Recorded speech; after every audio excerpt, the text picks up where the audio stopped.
Hello, I'm Bret and you're watching The Defining Moment for Creating the Culture of Conscience. Our guest today is Aaron Kolom. Aaron Kolom is the author of Brainwashed and Miracles, the perceived mindset of the secular elite regarding Darwin-Evolutionism.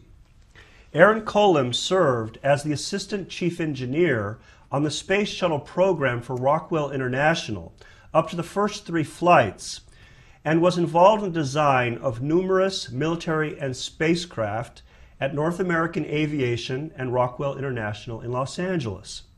He holds a Bachelor of Science degree in Mechanical Engineering from Illinois Institute of Technology and a Master of Science degree in Aeronautical Engineering from the University of Southern California.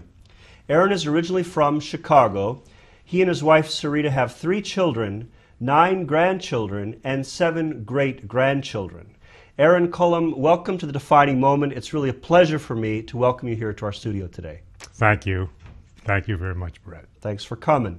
Our topic today is Brainwashed by Darwinism. And I'd like to begin by asking you to share a defining moment from your own life. The defining moment, I would say, was about 10 or 12 years ago when I retired from aerospace and did a lot of extensive reading, and I concluded that during my technical education in science and engineering, mathematics, that essentially I had been brainwashed into believing that Darwin evolution was established fact. So that was the defining moment that I realized, well, that doesn't stand against the test of what I now am reading, which is the alternate theory that there had to have been, because life and creatures and man are so complex that even 4 billion years is not near enough time. And as a consequence, there had to be, and the euphemism is a intelligent designer or a creator that developed, that caused each creature individually to reach its stage as we know it today. And what I had learned was that the acceptance of Darwinism by actually the most intelligent, educated people of our world, it is faultable because there are so many challenges to Darwinism by what has been learned. And just to think of one item is during the 150 or so years where there has been an intense search for any kind of a fossil evidence of what they call a missing link or an interstep creature, and they have not found any. Yeah. Now the trouble with, or Darwinism actually was very brilliant theory. The only thing is, as far as my reading has shown, it's applicable not to the basic level of creature, but subsequent levels. Okay, very, very interesting. Thank you so much for sharing that with us. Tell us more about Darwinism. Darwin was a very, very brilliant scientist, and about 150 or so years ago, he traveled to the Galapagos Islands, and there he discovered very unique creatures. And he began thinking about life and about how things evolved, and he noticed, and this is quite famous now, finches. And a finch is a bird, and what he noted is 11 different types of finches, different only in their beak shape. And from this came his theory, and then subsequently theories, and I think somebody won a prize for writing a book about his finches just recently. So he developed the theory that in the complexity of life, and subsequently to him, we have now the DNA. And the DNA, which we know is 3 billion base pairs.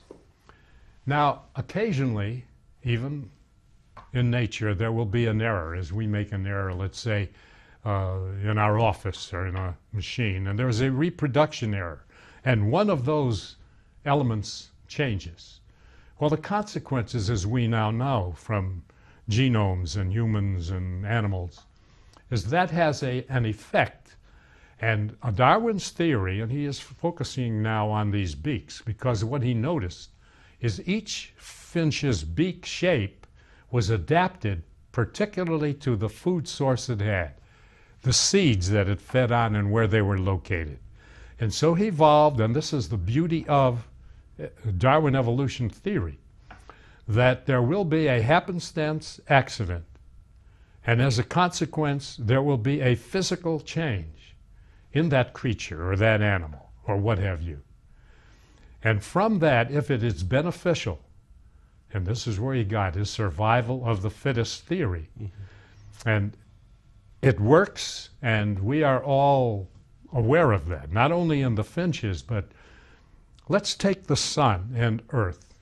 And we know that there are different shades of bears and people. There's white, there's dark, very almost black, and then in between. And what we know of the sun is that, and this is where his theory works, but it works actually at what they call the subphyla level. Phyla is a basic division in life species, animal and plant. And so what we see is that people whose ancestors lived, let's say in northern Europe, very little sun, so they tend to be tall. They are generally white, so that any of the beneficial rays of the sun they absorb, and they are healthier. And if by happenstance there's an error in the DNA molecule or the element, and those peoples generally die out. So as a consequence, after, I would say, hundreds or thousands of generations, we tend to find in people whose ancestry is that part of the world, they are white and tall, white-skinned. Same with bears. In contrast, those whose ancestors came from, let's say, close to where the sun, the equatorial, let's say Africa, there you would have those who survived best were those where they darker skin, where there wouldn't be the extremes, which essentially would cause, as we know, harmful rays and death. In between, like in India, would be in between. So in a sense, that's the cleverness of the Darwinian theory, and also where modern science has established its limitation.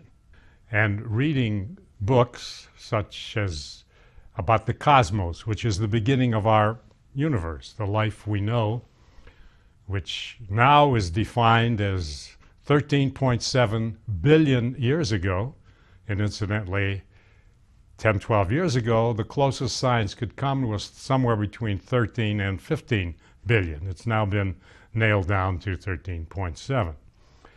And the Darwin-Evolutionist theory is that all life began by happenstance. See, 4 billion years ago, there was our planet Earth. And our planet Earth was then an inanimate object, and here and there were pools of what they call prebiotic, a soup, inorganic, and zapped, however, by lightning. And lo and behold, we had first the slime. And by the Darwin theory, this gradually evolved over the billions of years into more complex organisms, eventually into life as we know it, all the animals, including man. Okay, very interesting. Now tell us about the challenges to Darwin's theory of evolution. Now, in this book, I started first with the theory of the brainwashing and what I see as the consequences of people whose mindset is so fixed that they are really basically, I would think, anti the concept of a creator or a God. As a consequence, and I have many quotes from scientists that have worked the field, and those two groups. One are scientists that are true believer in Darwinism, and they are struggling very hard to try and find a solution. See, the bottom line is science cannot prove nor disprove either Darwin-Evolutionism or intelligent design. And so we have one group of scientists that are true Darwinists because they will not accept that there is a divine creator.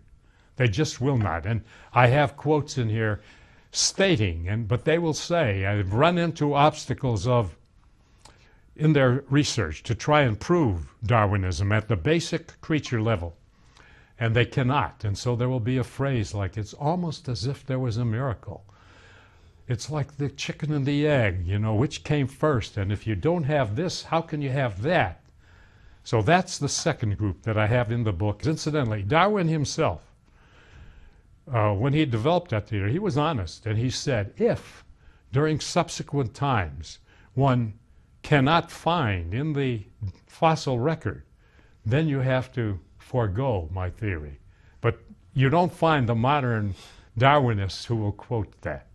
But in the third group now, these are now scientists who have struggled with it and have concluded it is impossible. It's life and human, or not only human, but animals are just so perfect that they cannot have been by chance. And one of the fallacies, let's use a bird, and let's go back to the concept. It was a haphazard flaw in one of those 3 billion items that when the parents, when they subdivided and created a new creature, and it had this change. One of the concepts of Darwinism, true Darwinism, is that if an accident occurs and the subsequent creature, animal, or whatever, gives it a better chance for survival in the competition for life, it will succeed and be carried on. If, however, it is not beneficial and is harmful, it should, that's his theory, should cease because there's no reason for it to survive.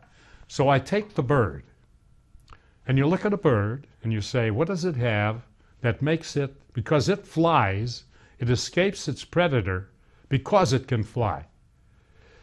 It has wings, it has feathers, it has a very light body, it has twig feet, a beak, and it eats worms. Now, all of these features are unique, presumably an haphazard accident in the DNA. But by Darwin theory, unless they are all together, they are handicaps to survival, not benefits. That is the flaw. Now, as I quote, and also in the book, some of these challenging scientists, and they are in fields where they generally deal in mathematics or probabilities, and that's where they will say, in order to achieve this, the probability of, let's say, a chain of amino acids, 100, the probability is 1 in 10 to a 300th power. Now, to the 300th power, I think the average person has no conception of how small that is. Small that is, right. And so I'll give you a number. Since the Big Bang, 13.7 billion years ago, is only 1 10 to the 18th power seconds. And so the conclusion of my book and my challenging Darwinism by these most elite of our world, and I've got in there a very intelligent, outstanding people, and who I have great admiration for. Richard Cohen, the columnist, and I quote him and his smug, dismissive attitude of intelligent design, and also the New Yorker magazine. Now, these are bright, bright, bright people, but I think they have been brainwashed, and I'd be curious what would be their answer if they were to be exposed to a book like that. So, just in final, the scientists that truly challenge Darwinism, they cite the mathematical improbabilities, and it's absolutely astronomical, against Darwinism. Crick is the father of the double helix, Okay. and received the Nobel Prize about 30 years ago. He's now died. He was, by his own admission, an agnostic with a commitment to atheism.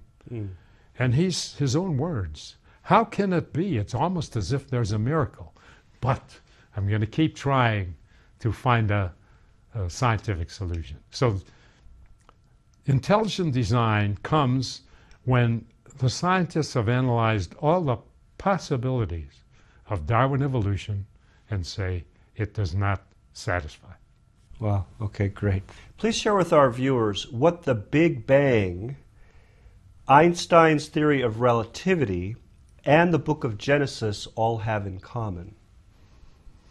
That is a very, very good question. And I would submit that any of us, we know a lot of people that are very intelligent, very well educated, and if you ask them those questions or that question, they would say, yes, I've heard of the Big Bang. I've heard of Einstein's theory of relativity. But if you ask them, you don't want to do it because you will embarrass them. But you ask, well, what do you mean in detail? And so I will explain. The Big Bang is the present concept of how our universe began 13.7 billion years ago.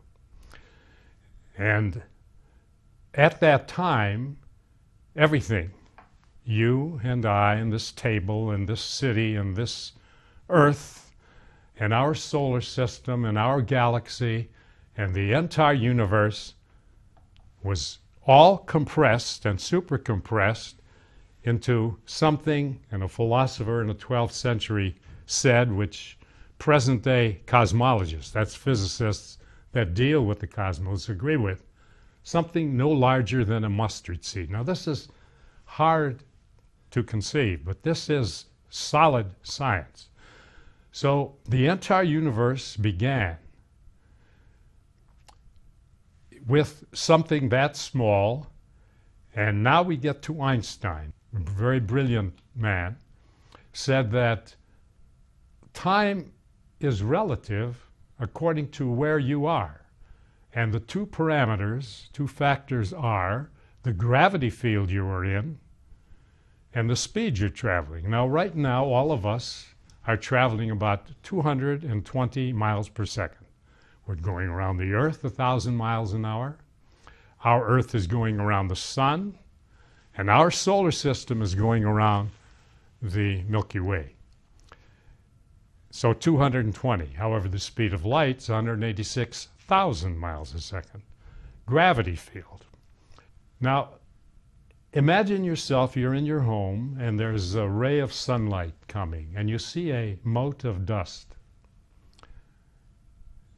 Now, a black hole, which people, again, have heard of and don't know what it is, but it's an abnormality in space where the gravity field is so intense that nothing can escape, including a ray of light. As a consequence, that mote of dust in a black hole would weigh, let's say, 1,000,000 tons. That's the mental concept one has to think when as I get to the part of your question. Because as Einstein's theory holds, the gravity field and the speed, well, the gravity field then in the Big Bang was much stronger than the gravity field of a black hole. So now the smartest cosmologists have calculated, and this was my defining moment a dozen years ago, 10 years ago, that day one, cosmic time, by cosmic time I mean time from the standpoint of the cosmos, and what we are now from that speck, it's expanding, and to what we would conceive if we had been there as 24-hour day, because of the gravity field and the speed difference was relative to Earth time of 7 billion years. Day one. Day two, since it's an expanding universe, was about half that. And lo and behold, by the most solid science of today, 6 days, cosmic time, is equivalent to 13.7 billion years of Earth time. That's the theory of relativity. applied to our world and what we know of our physics.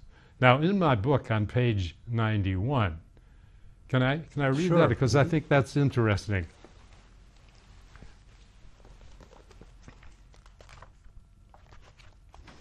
I have here a comparison between cosmic time and Bible time. Now, I'm approaching this. This essentially is a book of science and logic. I have only made comparisons to the Bible after I've really established by science what, in this instance, what cosmic days are and cosmic time. So, if we think back again, the Big Bang, the beginning of our universe, was 13.7 billion years ago. Our Earth, by the smartest scientists, is about 4 billion years old.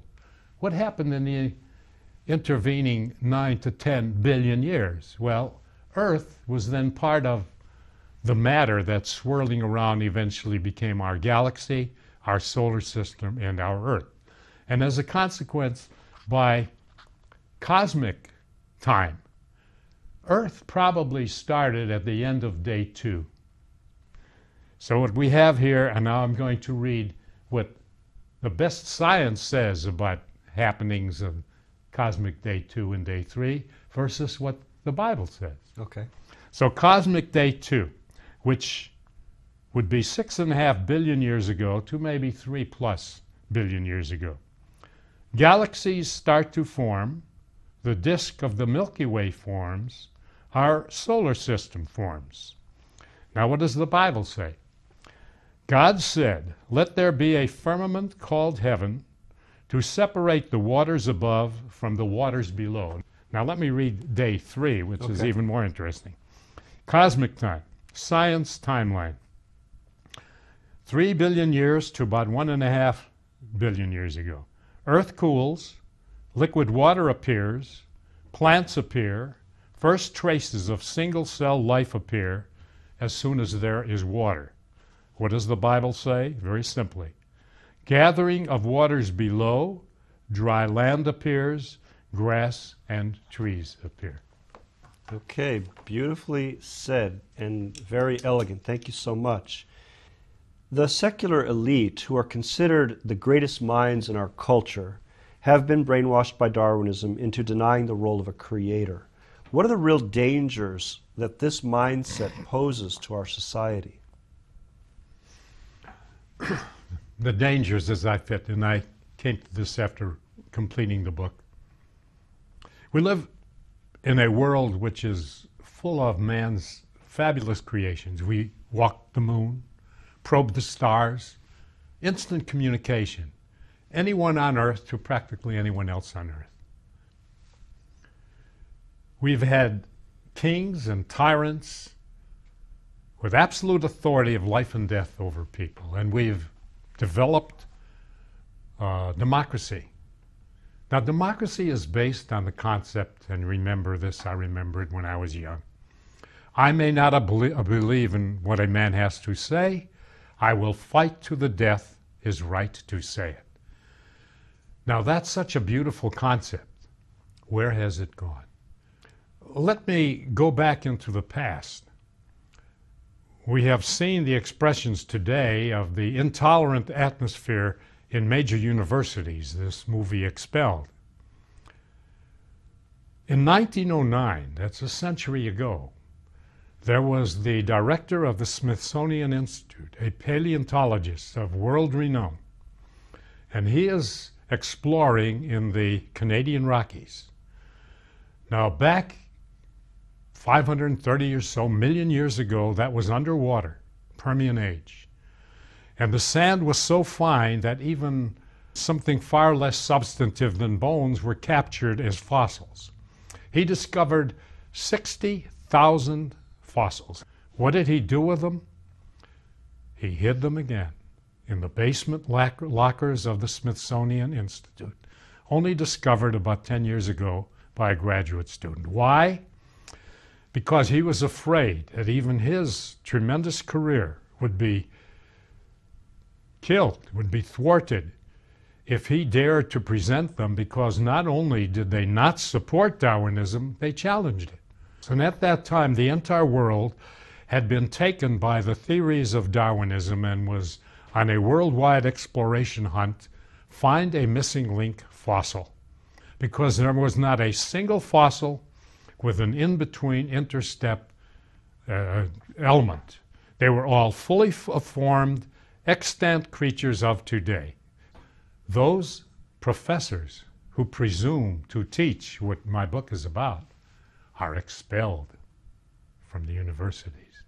There is a new book out which talks about the ruination of the careers of professors who presume to challenge and what my book is about.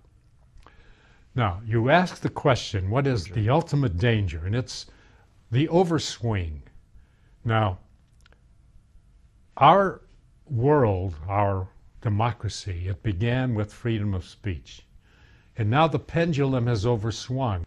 Now the danger is, let's take that viewpoint. Let's follow that overswing.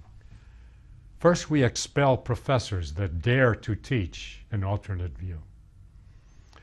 Now, we have the smartest and most powerful rulers of our culture.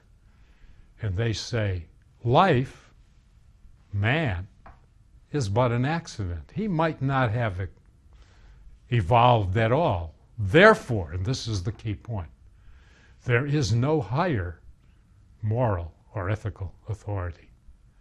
Therefore, man is free to do whatever he wants. Marilyn Monroe was a beautiful woman. We have cloned sheep and now dogs. Let's clone 24 Marilyn Monroes. Let's clone another Jack Kennedy or a Martin Luther King. Worse than that, let's have these Doctors Frankenstein running amok in their laboratories, and let's take the sperm of a chimpanzee or an ape and mate it in a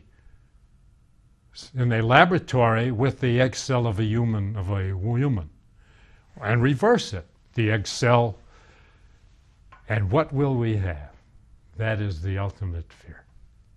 So on that note, Aaron Kolom, I want to thank you so much for having been our guest. How can our audience get a hold of your book, Brainwashed and Miracles? Well, thank you, and it's been a pleasure being here. And the book can be obtained at, the publisher is Author House. I think it's in Barnes & Noble and also Amazon.com. Okay, great. You've been watching The Defining Moment for Creating the Culture of Conscience. You can find us on the internet at www.definingmoment.tv. Thanks for watching and have a great day.